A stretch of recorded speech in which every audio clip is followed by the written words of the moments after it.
और एक बड़ी खबर इसी बीच ये है कि देशद्रोह के आरोपी शर्जील इमाम के खिलाफ चार्जशीट दाखिल की गई है। शर्जील इमाम के खिलाफ देशद्रोह की धारा के तहत चार्जशीट दाखिल की गई है।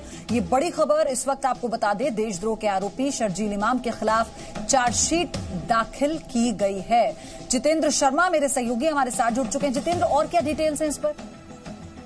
देखिए प्रगति, शर्जील इमाम जिसकी वजह से दिल्ली के अंदर दंगे भड़के थे, जो कि जामिया और शाहीन बाग में आया था 13 दिसंबर को, उसने एंटी-सीएए के खिलाफ भाषण दिया था और साथ ही साथ देश के टुकड़े करने की बात कही थी। उसने कहा था कि असम जो है भारत का चिकन नेक है और उसकी गर्दन दबाएंगे, उसी के बाद ही ये लोग हमारी बात सुनेंगे। तो इस तरह के भड़काऊ भाषण दिए थे, देश को तोड़ने की बात कही थी और उसी के बाद, क्योंकि 13 दिसंबर को ये शर्जील इमाम ने बात कही थी और 15 दिसंबर को एनएफसी और जामिया इलाके के अंदर हिंसा हुई थी और उसके बाद दिल्ली के दूसरे इलाकों में भी हिंसा हुई थी।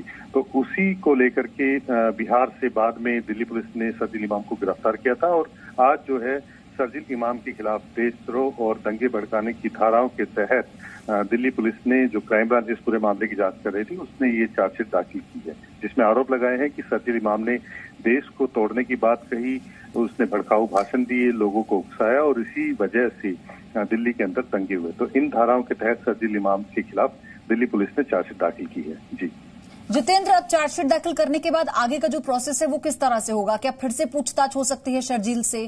क्या होगा? देखिए, शर्जील इमाम के खिलाफ देश की अलग अलग राज्यों में मामला दर्ज किया गया था, क्योंकि शर्जील इमाम ने जिस तरह से देश को तोड़ने की बात कही थी और उसके बाद एंटी-सीएए को लेकर के जो लोग धरने पर बैठे हुए थे, उनके समर्थन को लेकर के लगातार ये उकसाऊ और भड़काऊ बातें कर रहा था। असम पुलिस ने शर्जील इमाम के खिलाफ मामला दर्ज किया हुआ है, उत्तर प्रदेश पुलिस ने शर्जील इमाम के खिलाफ मामला दर्ज किया हुआ है। इसके अलावा अलग राज्य है जो वहां पर भी इसके खिलाफ मामला दर्ज किया हुआ है। तो हालांकि अलग अलग राज्यों की अलग अलग तरीके से उसमें जांच चल रही है और वो पूछताछ चल रही है, उसके खिलाफ आगे की कार्रवाई होगी। लेकिन अगर दिल्ली पुलिस की बात करें तो दिल्ली पुलिस ने अभी ये सप्लीमेंट्री चार्जशीट दाखिल की है और इसके अलावा और भी अगर कहीं आरोप लगते हैं और लगता है कि किसी दूसरे मामले के अंदर भी शर्जील इमाम की कहीं ना कहीं उसके अंदर मिली भगत है, तो उसको लेकर के दोबारा उससे पूछताछ कर सकती है और उन मामलों के अंदर भी इसको चार्जशीट किया जा सकता है। लेकिन अगर इस मामले की बात करें तो इस मामले में चार्जशीट दाखिल कर दी गई है और उसके अलावा जैसे जैसे कार्रवाई होगी उसके हिसाब से आगे कार्रवाई। धन्यवाद आपका जितेंद्र, ये सारी जानकारी साझा करने के लिए। और अब बात करेंगे भारत में कोरोना फैलाने के लिए जिम्मेदार मौलाना साद की। तबलीगी जमात मामले में आरोपी मौलाना साद ने दिल्ली पुलिस से एफआईआर की कॉपी मांगी है।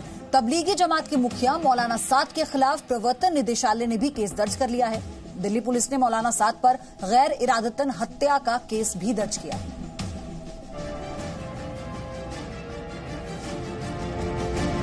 उन्नीस दिनों से कहां छिपा है मौलाना साद?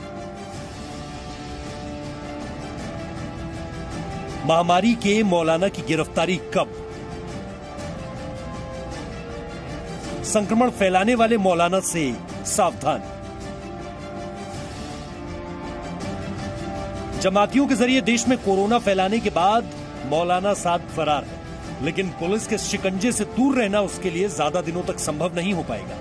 पुलिस ने मौलाना साद के जुर्मों का हिसाब करना शुरू कर दिया है। एक तरफ पुलिस ने अपनी कार्रवाई आगे बढ़ाई तो मौलाना साद ने क्राइम ब्रांच को चिट्ठी लिखकर एफआईआर कॉपी मांगी है और ये कहा है कि उसने 91वीं सीआरपीसी के तहत मांगी गई जानकारी दे दी है और वो जांच में सहयोग कर रहा है। इससे इतर मरकज कार्यक्रम से पहले मौलाना साद के खाते में बड़ी रकम आई। 2005 के बाद हवाला के जरिए मरकज के खाते में इतनी बड़ी रकम आई थी। सऊदी अरब और बाकी देशों से खाने पीने के नाम पर कैश आना शुरू हुआ। सूत्रों के मुताबिक निजामुद्दीन मरकज में ज्यादातर फंडिंग हवाला के जरिए ही हो रही थी। ये खुलासे दिल्ली पुलिस की क्राइम ब्रांच की जांच में सामने आए हैं। मार्च के महीने में इनके सालाना जलसे से ठीक पहले मोहम्मद साद के अकाउंट में काफी ज्यादा पैसा आया था, जो कि थोड़े ही दिन बाद अलग अलग अकाउंट में ट्रांसफर हो गया था, छोटी छोटी रकम के तौर पर। इस बात का आभास होते ही जो बैंक के अधिकारी थे उन्होंने मौलाना साद के सीए को संपर्क किया और उससे इसकी पैसे के सोर्स के बारे में पूछा।